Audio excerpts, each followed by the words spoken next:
since you've been away from the company, has there anybody that been in touch with you? I know you mentioned a lot of you meant Robbie Brookside, you meant William Regal, you mentioned Fit Finley as well. Anybody just been able to just Everyone, check in with you? Yeah. honestly, so I'm not like this overly emotional person, but like, the thing that got me was the positivity people were giving me. And I'm like, I was really blown away, like some online, some offline, people text me, people call me, whatever.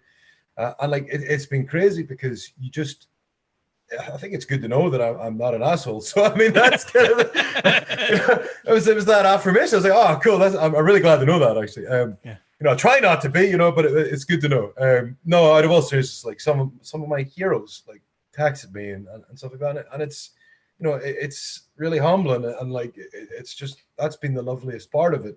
Like Robbie Brookside is I can't really explain. Like he's just so. I met him at such a pivotal time in my career, and he really helped me get to the next level and have the belief to get here in the first place. So he was actually there in the performance center when I found out, and like he's just as good as I am because we've been friends for 10 years now, and he was a coach for me, he was a mentor for me, a sounding board for me. We've been watching Euro 2020 together, been following all the England matches. I go over to his. We watch all the matches and stuff like that. So like, and he's been like this. I think I've learned more about how to act outside the ring. That's been really important, as well as how to act inside the ring. Because Robbie was an incredible wrestler himself. And then it's more his professional courtesy and things like that, which have been imperative to Nikki and I's development, because we learned so much more about how to be good people in the industry. You know what I mean? And like, how he is with new people, and especially is something that I want to model myself on. How he is like what I know for me, like, so I played soccer up until the university level.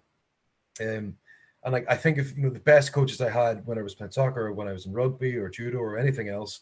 And then when I started training with Robbie, like, so I started training with him. I'd been wrestling 6 years, 7 years or something like that.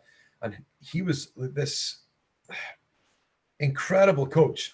It was just, it completely changed my concept of, how to deal with people in wrestling. And he made me take it seriously in a much different way than I had before. Like, he was so encouraging, like, and he could really command, say he had 50 people, or if he had 3 people, 2 people, whatever. He managed to have individual moments with every 50 people there, whatever it was, or and everybody walks away with a smile on their face, knowing that they've worked as hard as they possibly can.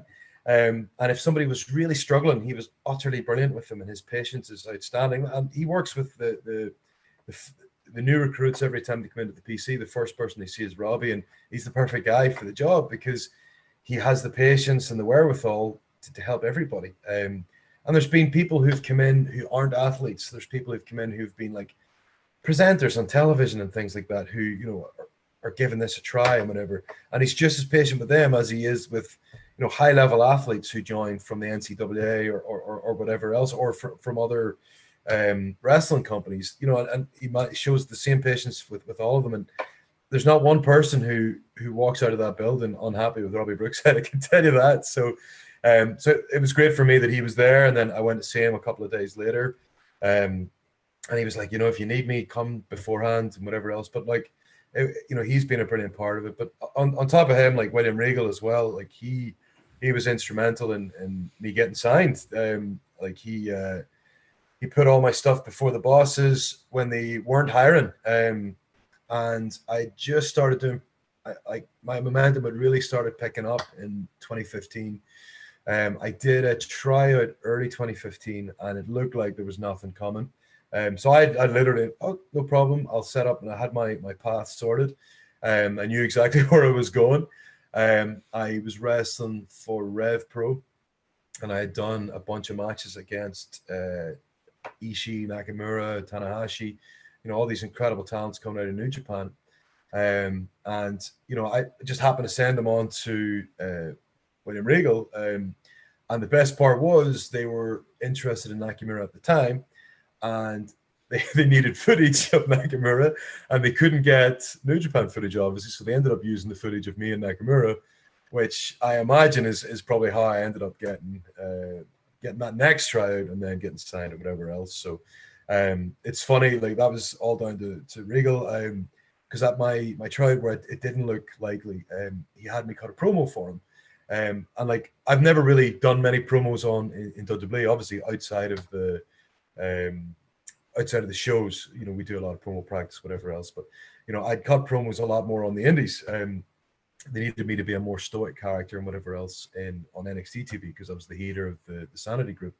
But like before I got signed, like I did a promo for Regal, and he was like, "That was incredible." And I was like, "Oh wow, okay, that's."